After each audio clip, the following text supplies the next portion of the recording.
Digital classroom Bangladesh চ্যানেলের পক্ষ থেকে তোমাদের জানাই শুভেচ্ছা ও অভিনন্দন। BBA honours first year principles of accounting chapter 1 accounting equation এই অধ্যায়ের একটি গুরুত্বপূর্ণ অঙ্ক করে তোমাদের দেখাবো, যে অঙ্কটি এনইউ বিবিএ অনার্স 2014 পরীক্ষায় এসেছিল, ক্লাস 15 C4। চলো অঙ্কটি করা যাক। Problem C4, National University BBA Honours Accounting 2014. The following transactions were experienced by Shofix Washing during October 2014 অর্থাৎ Shofix Washing কোম্পানির অক্টোবর মাসের 2014 সালের অক্টোবর মাসের নিম্নরূপ লেনদেনসমূহ সংগঠিত হয়েছিল 2014 অক্টোবর 1। এখন এই ট্রানজ্যাকশনগুলো আমাদের prepare a summary of transactions showing their effects on accounting equation and showing the proof of the accounting equation অর্থাৎ উক্ত লেনদেনগুলো আমাদের অ্যাকাউন্টিং ইকুয়েশনে অন্তর্ভুক্ত করতে হবে। তো আমরা জানি অ্যাকাউন্টিং ইকুয়েশনের সমাধান করতে গেলে নির্দিষ্ট সূত্র অ্যাসেট সমান লায়াবিলিটি প্লাস ওনার্স ইকুইটি। এখন উক্ত অঙ্কের মধ্যে যে কয়টি সম্পদ আছে সেই কয়টি সম্পদ নিয়ে আমাদের একটি ঘর অঙ্কন করতে হবে এবং দায় পাশে যে কয়টি দায় থাকবে আমরা সে কয়টি দায় পাশে ঘর অঙ্কন করব। তো চলো আমরা আগে দেখে আসি কয়টি সম্পদ এবং কয়টি দায়, তারপর একটি করে আইটেম পড়ব এবং অ্যানালাইসিস করে সেটি আমরা সমাধান করব। Shafiq car washing company, summary of transaction and their effect on accounting equation. তো এখানে অ্যাসেটস সমান লায়াবিলিটি প্লাস ওনার্স ইকুইটি, প্রথমে ডেট, অ্যাসেট সমান লায়াবিলিটি প্লাস ওনার্স ইকুইটি, লাস্টে রিমার্কস। এখন অ্যাসেট পাশে এখানে 4টি ঘর আর লায়াবিলিটি পাশে এখানে 3টি ঘর। তো অ্যাসেট পাশের ঘরগুলো cash, account receivable, equipment, supplies. দায় পাশে 3টি ঘর notes payable, accounts payable, capital. এখন এই অ্যাসেট পাশে কয়টি ঘর বা কয়টি কলাম আছে বা কয়টি সম্পদ আছে সেটি একটু মনে রাখতে হবে এবং দায় পাশে আমাদের কয়টি কলাম আছে এবং কয়টি দায় আছে সেটিও মনে রাখতে হবে, কারণ একটি আইটেম যখন আমরা পড়ব তখন এই 4টি সম্পদ এবং 3টি দায়ের মধ্যে যেখানে যার প্রভাব পড়বে সেই ঘরে আমরা বৃদ্ধি পেলে প্লাস করব, হ্রাস পেলে মাইনাস করব। আর উক্ত অঙ্কের আয় এবং ব্যয়ের যে আইটেমগুলো আছে, আয় এবং ব্যয়ের কোনো ঘর, নির্দিষ্ট কোনো ঘর নেই। আমরা জানি আয় এবং ব্যয়ের প্রভাব পড়বে ক্যাপিটালের সাথে, সেজন্য আয় হলে ক্যাপিটালে প্লাস হবে আর ব্যয় হলে ক্যাপিটাল ঘরে মাইনাস করতে হবে। তো এই সাধারণ কিছু নিয়মাবলী মনে রাখলে অ্যাকাউন্টিং ইকুয়েশন অতি সহজেই সমাধান করা যায়। তো চলো প্রথম লেনদেনটি আমরা দেখে আসি। October 1, শফিক ইনভেস্টেড টাকা 20,000 cash to start new car washing business অর্থাৎ নতুন ব্যবসা, কার ওয়াশ ব্যবসা শুরু করার জন্য শফিক 20,000 টাকা বিনিয়োগ করেছে। তো আমরা জানি মালিক এবং ব্যবসা প্রতিষ্ঠান পৃথক সত্ত্বের অধিকারী। মালিক ব্যবসা প্রতিষ্ঠানে যে টাকা দেবে সেটা ব্যবসা প্রতিষ্ঠান মালিকের কাছে ঋণী। তাহলে ব্যবসা প্রতিষ্ঠানে মালিক যখন টাকা দিয়েছে আমরা হিসাব করছি ব্যবসা প্রতিষ্ঠানের, মালিকের কোনো হিসাব আমরা করছি না। আমরা ব্যবসা প্রতিষ্ঠান নিজেকে মনে করতে হবে আমি একজন ব্যবসা প্রতিষ্ঠান, আমি আমার নিজের হিসাবটা করছি।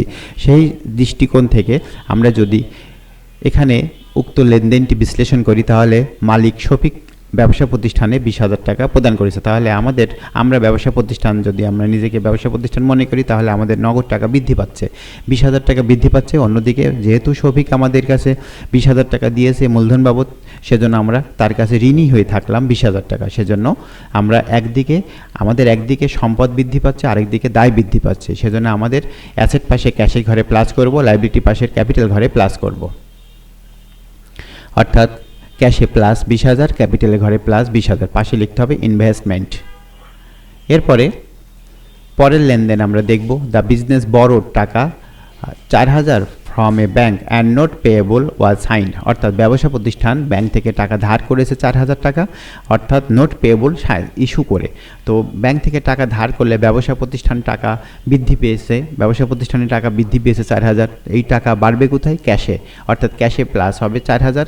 আর যেহেতু আমরা ধার করেছি সেজন্য আমরা ব্যাংকের কাছে ঋণী, অর্থাৎ ব্যবসা প্রতিষ্ঠান ব্যাংকের কাছে ঋণী, অর্থাৎ ব্যবসা প্রতিষ্ঠানের দায় বৃদ্ধি পাবে। এই দায় হচ্ছে দুই প্রকার, একটি হচ্ছে লিখিত দায়, একটি অলিখিত দায়। যেটি লিখিত সেটি হবে নোট পেয়েবল আর যেটি অলিখিত সেটি হচ্ছে অ্যাকাউন্টস পেয়েবল। আরেক ধরনের দায় আছে ইন্টারনাল লায়াবিলিটি, সেটি হচ্ছে মালিকানা সত্ত্ব বা ওনার্স ইকুইটি। আউটসাইড লায়াবিলিটি দুই প্রকার, একটি অ্যাকাউন্ট পেয়েবল আর একটি হচ্ছে নোট পেয়েবল। তো এখানে ক্যাশ বাড়বে আর নোট পেয়েবল বাড়বে। আমরা এখানে 4 তারিখে লিখেছি ক্যাশে প্লাস 4000 আর নোট পেবলে প্লাস 4000। আর যেহেতু ক্যাপিটাল ঘরে বসেনি সেহেতু পাশে এখানে রিমার্কসের নাম হবে না, এই ঘরে যখনই বসবে তখনই পাশে তার নামটা লিখতে হবে। এবার আমরা দেখব 6 তারিখ। কার ওয়াশ ইকুইপমেন্ট কস্টিং টাকা 10,000 was purchase for 5,000 cash and not payable of টাকা 5,000। অর্থাৎ আমরা ইকুইপমেন্ট ক্রয় করেছি, এটি একটি সম্পদ। সম্পদ কিনলে সম্পদ বাড়বে, অর্থাৎ 10,000 টাকা ইকুইপমেন্টে প্লাস হবে। আমরা নগদ প্রদান করেছি 5,000, ক্যাশে মাইনাস হবে 5,000, আর 5,000 টাকা বাকি আছে, সেই বাকিটা এখানে বলা আছে নোট পেবল, সেজন্য নোট পেবলের ঘরে বৃদ্ধি পাবে। আর যদি নোট পেবল বলা না থাকতো তাহলে আমরা অ্যাকাউন্ট পেবলের ঘরে এটি প্লাস করতাম। তো আমরা চলো দেখে আসি।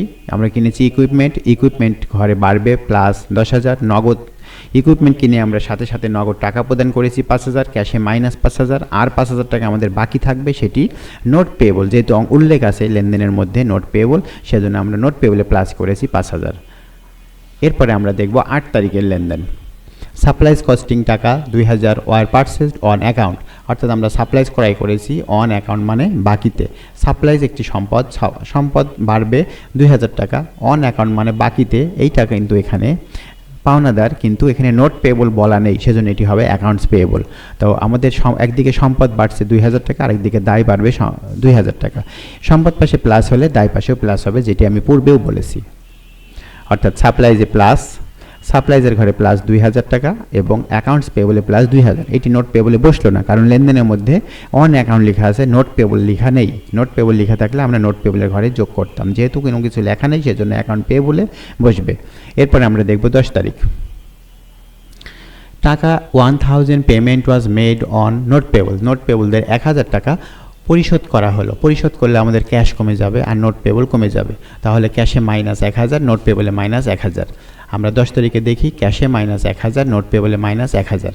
রিমার্কসে কোনো কিছু লেখা হবে না, যেহেতু ক্যাপিটাল ঘরে কোনো কিছু বসেনি। এরপর আমরা দেখব 15 তারিখ। ক্যাশ রেভিনিউ অফ টাকা 6,000 ওয়াজ কালেক্টেড। অর্থাৎ ক্যাশ রেভিনিউ অর্থাৎ সেবা প্রদান করে আমরা নগদ টাকা আদায় করেছি, সেবা প্রদান করেছি, কাজ সম্পন্ন করে দিয়েছি এবং সাথে সাথে আমরা 6,000 টাকা পেয়েছি। তো এটি একটি আয়, অর্থাৎ সেবামূলক লেনদেন, অর্থাৎ সেবা প্রদান করে আমরা টাকা নগদ পেয়েছি, এটা একটি আয়। এবং আয়টা করেছি কিভাবে? নগদে। তাহলে আমরা যখন টাকা নিয়েছি তখন আমাদের ক্যাশ বাড়বে 6,000 টাকা, অ্যাসেট পাশে ক্যাশের ঘরে 6,000 প্লাস। আর আয় সার্ভিস রেভিনিউ এর কোনো ঘর নেই, অ্যাসেট পাশেও কোনো ঘর নেই, লাইবিলিটি পাশেও এর কোনো নির্দিষ্ট ঘর নেই। কিন্তু আমরা জানি যে সার্ভিস রেভিনিউ ক্যাপিটালের সাথে সম্পৃক্ত, সেজন্য ক্যাপিটাল ঘরে প্লাস হবে। আর আমরা এর আগেও বলেছি যে অ্যাসেট পাশে যখন বসবে কোনো আইটেম, লাইবিলিটির পাশে যদি আরেকটি আইটেম বসে তাহলে একটি প্লাস হলে আরেকটিও প্লাস হবে। সেজন্য আমরা সেবা প্রদান করে যখন 6,000 টাকা পেয়েছি, ক্যাশে প্লাস 6,000, ক্যাপিটালের ঘরে প্লাস 6,000। পাশে এবার লিখতে হবে সার্ভিস রেভিনিউ, যেহেতু ক্যাপিটাল ঘরে এটি বসেছে 6,000, সেজন্য পাশে নাম হবে সার্ভিস রেভিনিউ। এরপরে আমরা দেখব 20 তারিখ। রেভিনিউ অফ টাকা 2,000 was earn but not yet collected. আমরা আবার সেবা প্রদান করেছি, সেবা সম্পাদনা করেছি, কিন্তু আমরা এখনও টাকা আদায় করতে পারিনি। অর্থাৎ এটি ক্যাশে, পূর্বের লেনদেনটি ক্যাশে যোগ হয়েছিল 6,000, কিন্তু এটি আর ক্যাশে হবে না। কিন্তু আবার আয় ঠিকই হয়েছে, কিন্তু টাকাটা এখনও পাইনি, সেজন্য এটির জন্য সম্পদ পাশে একটি ঘর হবে অ্যাকাউন্ট রিসিভেবল। অর্থাৎ অ্যাকাউন্ট রিসিভেবলে প্লাস হবে 2,000, আর যেহেতু এটি আয় ক্যাপিটালের ঘরে প্লাস হবে 2,000। অর্থাৎ অ্যাকাউন্ট রিসিভেবলে প্লাস 2,000, ক্যাপিটালে প্লাস 2,000। পাশে নাম লিখতে হবে সার্ভিস রেভিনিউ, যেহেতু এটা ক্যাপিটাল ঘরে বসছে। আর এই পাশে যদি প্লাস হয় এই পাশেও প্লাস হবে। এরপরে আমরা দেখব 25 তারিখ। রেন্ট এক্সপেন্স অফ টাকা 1,500 ওয়াজ পেইড ফর ক্যাশ। অর্থাৎ ভাড়া বাবদ আমরা 1,500 টাকা প্রদান করেছি, এটি একটি ব্যয়। ব্যয় হলে আমরা জানি এটি ক্যাপিটালের সাথে সম্পৃক্ত,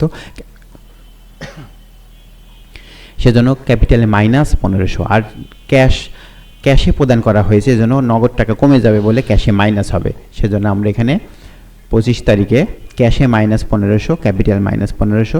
এটা যেহেতু ক্যাপিটাল ঘরে বসছে, এটা কেন পরিশোধ করা হলো? রেন্ট এক্সপেন্স, কারণ যেহেতু আয় আর ব্যয়ের কোনো নির্দিষ্ট ছক নেই, সেজন্য তার পাশে আয় না ব্যয় এটি চিহ্নিত করার জন্য আমরা নামগুলো লিখে রাখি। এরপরে 25 তারিখ। ওয়েজেস অফ টাকা 1,000 অ্যান্ড স্যালারিজ টাকা 5,000 ওয়ার পেইড ফর ক্যাশ।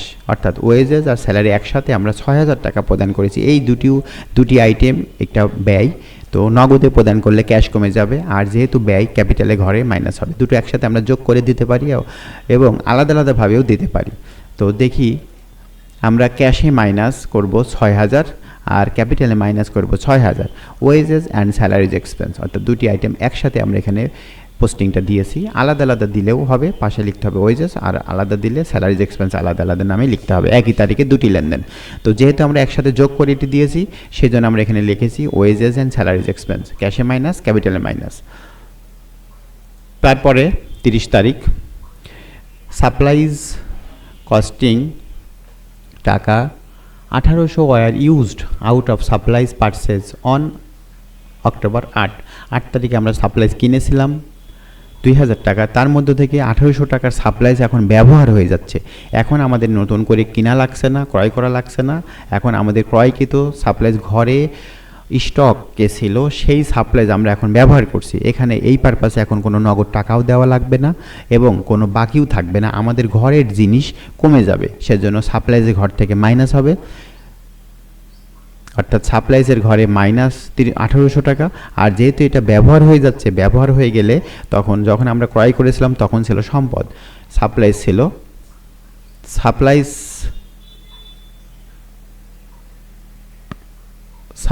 ছিল সম্পদ। এখানে একটু মিস্টেক হয়েছে,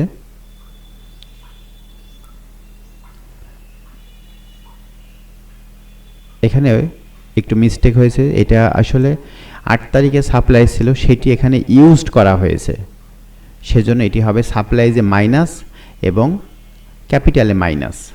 কিন্তু এখানে ভুলবশত এখানে ক্যাশে মাইনাস করা হয়েছে এবং অ্যাকাউন্ট পে বলে মাইনাস করা হয়েছে, কিন্তু আসলে এই লেনদেনটি হওয়া উচিত ছিল সাপ্লাইজে মাইনাস 1800 টাকা এবং ক্যাপিটালে মাইনাস 1800 টাকা, পাশে লিখতে হবে সাপ্লাইজ এক্সপেন্স। তো যাই হোক, এটি তোমরা একটু কারেকশন করে নিও। তো এইটা সাপ্লাইজে 1800 এবং ক্যাপিটালে 1800 বসিয়ে যোগ বিয়োগ করে যে অ্যামাউন্টটা হবে সেইগুলো দিয়ে আমরা যদি টোটাল এখানে ব্যালেন্স করি, তাহলে যেখানে যে অ্যামাউন্ট হবে দায় পাশেও সেই একই অ্যামাউন্ট হবে। তো এই ছিল আজকের অঙ্কের সমাধান। পরবর্তী ভিডিও ক্লাস দেখার আমন্ত্রণ জানিয়ে আমি আজকের মতো এখানেই শেষ করছি। ধন্যবাদ সবাইকে।